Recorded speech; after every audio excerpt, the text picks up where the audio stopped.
Hello everyone, welcome back to my channel English Language and Literature, and once again I'm back with a new series to help you out with your O-level English literature studies. So this will be our latest series, which I fondly call O-level English Literature Poetry Corner. And as the title suggests, in this series we will analyze all the poems you have in your O-level English literature syllabus. Right, okay, without further ado, let's jump right into it.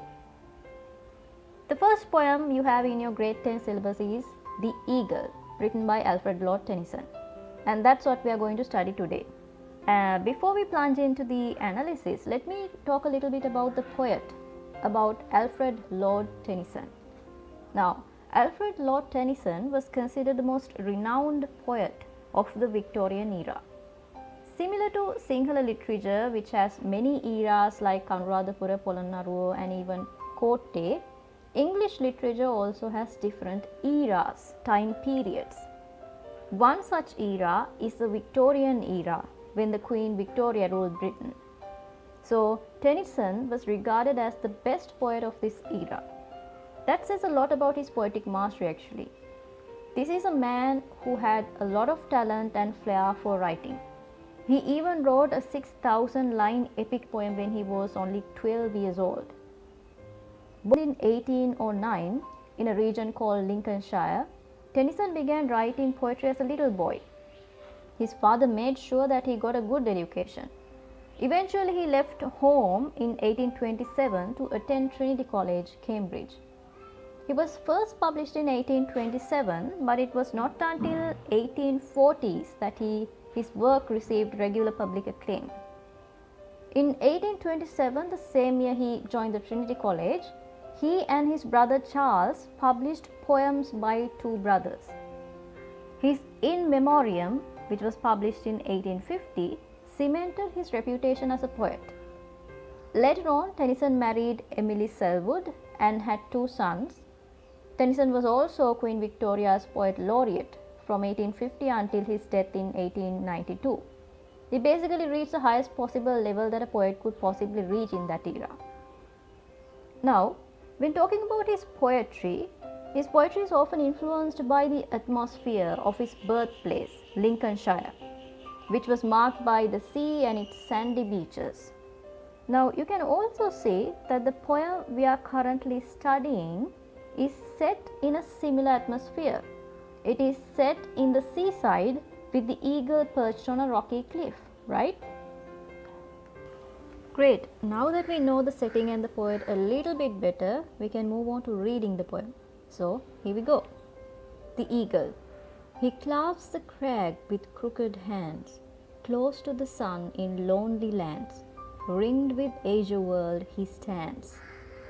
The wrinkled sea beneath him crawls, he watches from his mountain walls, and like a thunderbolt he falls. As you can see, this is a very short poem. It has only 2 stanzas with 3 lines in each stanza. Now, let's look at the first stanza. First, we need to look at the title, The Eagle. The eagle is regarded as a very powerful animal. Because of this, it is used to symbolize power or even powerful people. So basically, this poem is not only about the animal and nature, but about the human society as well. First, I'd like to comment on the word he in the first line. This is what we call personification. When you're giving human qualities to non-human things, we call that personification. Why didn't the poet use it to call the eagle? Now, let me ask you a question. Which word has more authority, he or it? Right. The word he has more authority or power. So, when the writer is addressing the eagle as he, it conveys the eagle's power and authority. Also, look at the alliterated words in the first line. Clasp, crag, crooked. Clasp is to hold something very tightly. Crag is a steep rock, especially at the edge of the sea. Crooked is bent or curved. The harsh ker sounds of these words again complement the personality of the bird. The eagle is not a soft creature, mind you. It is a predator. So its predatory qualities are highlighted by these harsh alliterated words. It also creates a visual image of the eagle holding on to the rock very tightly. Now, where is this eagle perched? It's close to the sun in lonely lands. We know that it's on a steep rock and the rock is very tall. How do we know this? Because the writer says the eagle is close to the sun. So it's perched high up on a cliff. The sun is the ultimate source of power, right? So when the writer says the eagle is close to the sun, that means that the eagle has a lot of power. But the writer also says that the eagle lives in lonely lands. Sometimes when you are too powerful, you can't make friends. You have to stand in isolation. The last line of this stanza creates a beautiful visual image. The bird is ringed or surrounded by the azure world. Azure is a bright blue color, the color of the sky. We know that the sky is a place we can't reach. Similarly, when he says that it's close to the sky, he means that the eagle is unreachable. Again, this is a sign of its power. So, we have a magnificent visual image of the bird's power. We learned quite a few things about the first stanza. Now, let's revise what we learned. Now you can pause this video and fill in the blanks on this slide. Since I don't have time to spare in this video, I'll jump right into discussing the answers. The first one, the eagle symbolizes power. The second one, the highlighted words clasp, crag, crooked are examples of alliteration. The third one, the lines close to the sun in lonely lands, ringed with the azure world he stands, create a visual image. Good.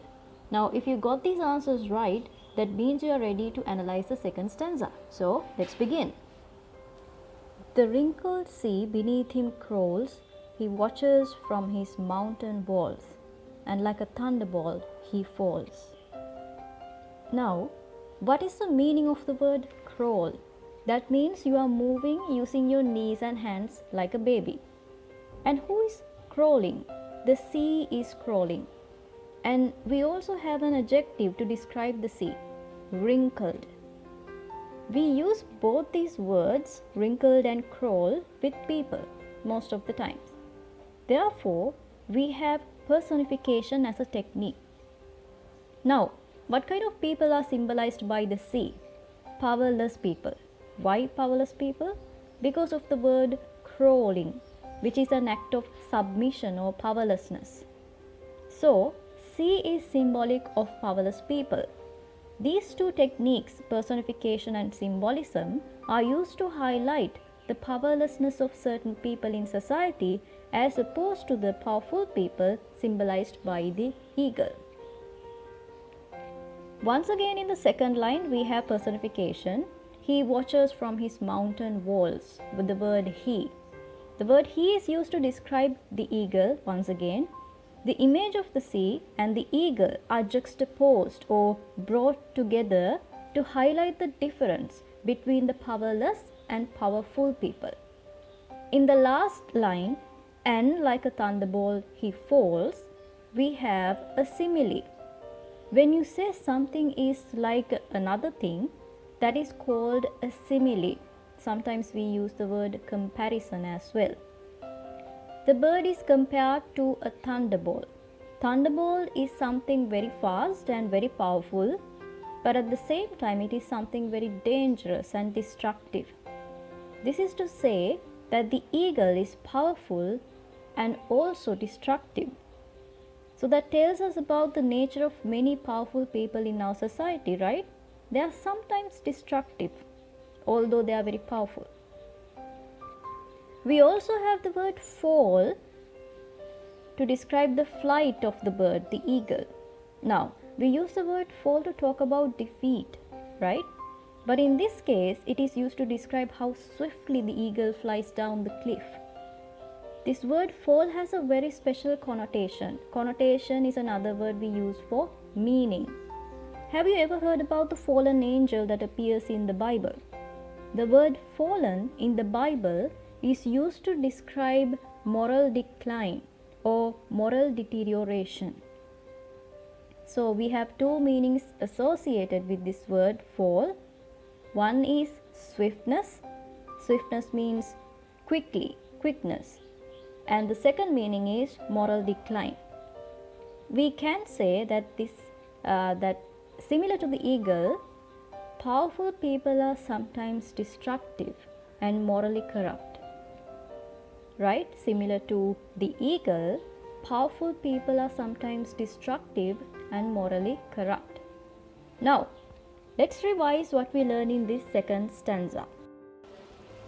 Once again, you can pause the video and answer the questions on this slide. Since I don't have much time left, I'm going to continue with the discussion of answers. The first one, the wrinkled sea symbolizes powerless people.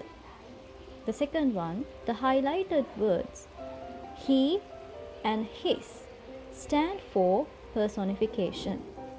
And like a thunderbolt he falls is an example of simile. Great! I think by now you can understand the main themes of this poem.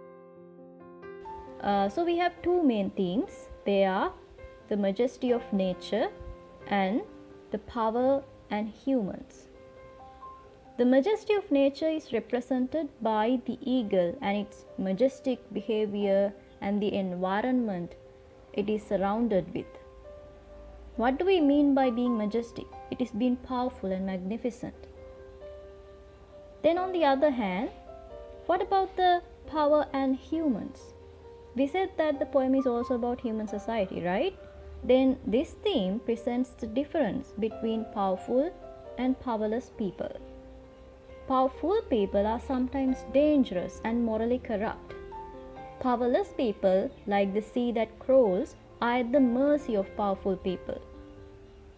Congratulations, you have finished analyzing the poem very successfully.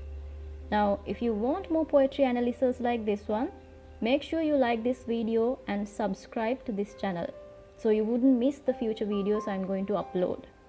I'll see you soon with another episode of O-Level English Literature Poetry Corner. Until then, take care folks.